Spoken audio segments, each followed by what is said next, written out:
امریکی صدر Donald Trump نے اسرائیل کو 2000 پاؤنڈ وزنی بم فراہم کرنے کی اجازت دے دی۔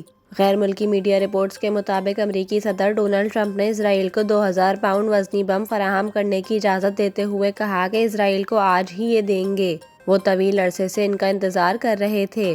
صحافیوں نے ٹرمپ سے سوال کیا کہ اسرائیل کو بم فراہمی پر عائد پابندی کیوں ہٹا رہے ہیں، جس پر امریکی صدر نے جواب دیا کہ انہوں نے یہ خریدے ہیں اس لیے پابندی ہٹائی۔ ادھر امریکی صدر کی جانب سے 2000 پاؤنڈ وزنی بم فراہم کرنے کی اجازت دینے پر اسرائیلی وزیر اعظم نیتن یاہو نے ٹرمپ سے اسرائیلی حمایت کرنے پر اظہار تشکر کیا۔